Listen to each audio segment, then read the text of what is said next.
This is your sign to stop treating spring like just another season and to start living like you're in a Studio Ghibli movie.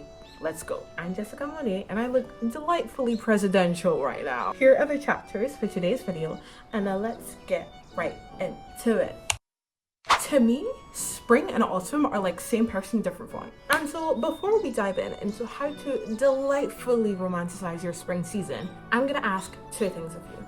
Thing number one, when you scroll down, there's gonna be a big red button. I really want you to click that big red button. Why? Because nothing bad ever happens when you click a big red button. I'm also gonna ask you to click the bell beside it because then you'll get notified every single time I post. Now that we've got the formalities out of the way, let's get right into the video. Your daily routine sets the tone for the rest of the season, for the entire season. So let's transform your mornings, your afternoons, and your evenings into moments that feel peaceful, romanticized, and intentional. The first thing we're gonna do, sun-soaked mornings. Guys, I took down my curtains. I don't have curtains in my room anymore. And that has done wonders for not only my circadian rhythm, but for my brain. I live in Scotland, I live in the UK, there's not that much sun, okay? But in the mornings, because it's spring now, we have been getting sun and it's amazing. It's getting you ready to wake up and naturally you will find yourself waking up earlier because you're waking up with the sun. How cute is that? Another additional thing I would add on to that is to open your windows every morning or even just go to sleep with the windows open.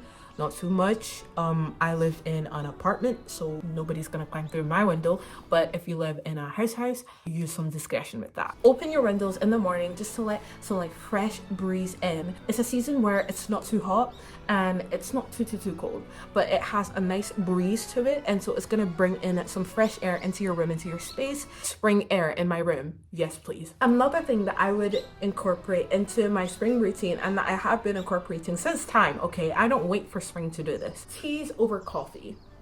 I don't like coffee. Kill me later. I would personally recommend herbal tea or floral tea for all of the benefits it has. But if you don't like the taste of herbal tea, then I would go for a fruit tea or go for something that is fruit infused over a coffee. Spring is something that is very just like cute tea. It's very cottagecore, it's very fairy. And so you can incorporate that in the drinks that you drink. So instead of having if we're gonna iced Americano in the morning, let us have a lavender oat milk honey matcha or lemon infused tea. Hello, spring is calling. The next part of our daily routine that we're gonna romanticize and change to fit this spring season, our working environment. If you have the luxury of working at home, opt for a brighter and more nature-filled space to finish your work in. So instead of staying cooped up in your home, in your office, just doing that work, I would recommend you go into your back garden or your front yard, or you go to a cafe and sit in the outdoor seating. Sit outside, you can do your work, you can drink your tea, you can eat your food, you can see the grass, the flowers, the bees. I hate bees, but it's spring, so they're there, you know, this is their time to shine. I feel like that gives you a serotonin boost. I feel like it has to. Like you're doing work, yes, and like blah blah blah, boring, but you can see all the flowers blooming, all the people walking around, and you're in the nature, you're in the sun. Extra vitamin D, just like better for you. So yeah, guys, if you do not romanticize your daily walks, what are you doing? Evening walks, right? But in dresses.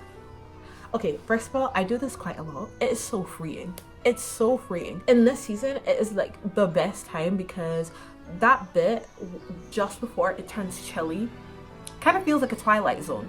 I don't know if it does for you guys too. And you're wearing a cute like cottagecore dress, milkmaid dress or whatever. And you're just looking at all the insects fly about and the new flowers that came out that weren't there like a month ago and all of this kind of stuff. Guys, this is what I'm here for. It's moments like this that I remember that life is worth living. Go on a walk in a dress. Go on a walk in a dress and you will thank me later. You're welcome. We can't talk about how to romanticize spring without talking about different activities that we need to be doing.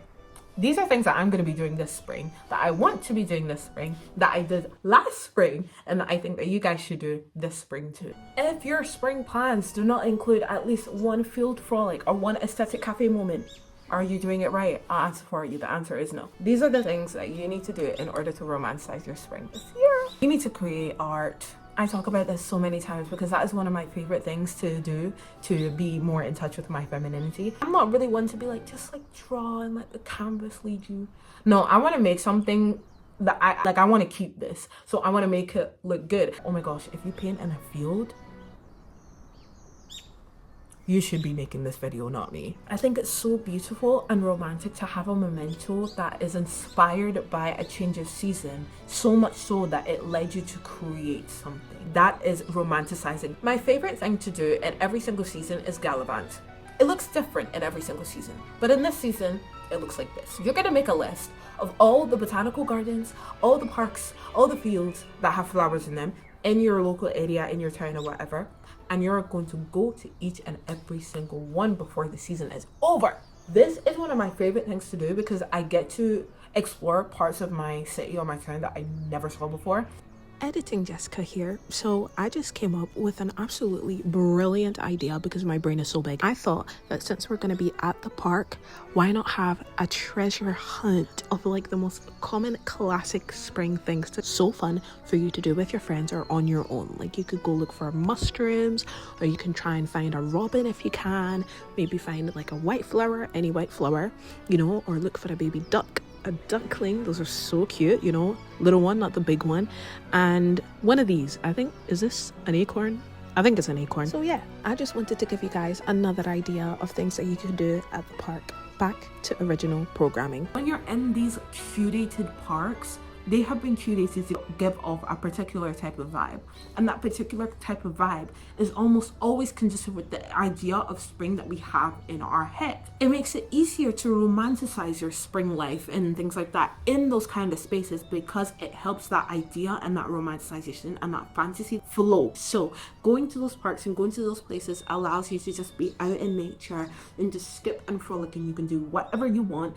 The last thing you're going to do in terms of activity is organize a picnic with your friends. I did this for summer. I'm looking at doing it in spring. The only thing is that when I think of spring picnic, I'm thinking charcuterie board, like cheeses, biscuits, pastries and things. And pastries on the ground, in grass where there are bugs. No, I don't want bugs crawling all over me, and I don't want bugs in my food. And I feel like that's what always happens, even though you see those beautiful pictures on the internet and you're wondering, did a fly land on that cupcake?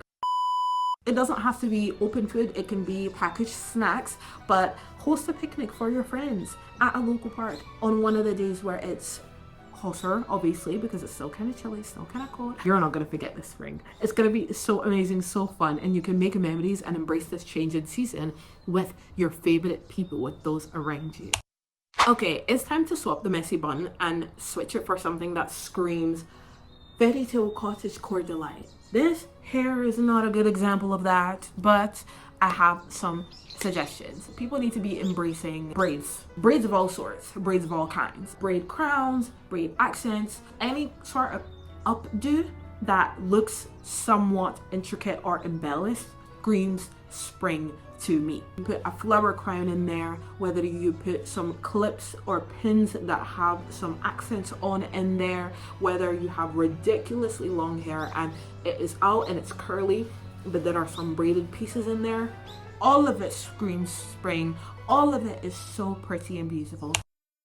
Nothing makes a season more magical than a wonderful book. And boy, do I have a list for you. I only have 2 books on here. So this is media, okay? So we're going to be talking about books. We're going to be talking about movies too. Once Upon a Broken Heart, okay? This book is very, very fairy core. It's a romanticism, so romance fantasy. It is a book where magic essentially comes alive. Quirky types of magic. So toy stores that are alive, doors that only open for particular types of people, enchanted arches, that kind of vibe. It is a very magical book, and I would definitely recommend for you to read it if you want to romanticize spring. The next book that I would recommend is The Cruel Prince. This again is a romanticy, but The Cruel Prince is enemies to lovers. Like, enemy part takes up like it's a lot. When I was reading the book, I thought there's no way we can come back from this. There is no way we can form our romance from this,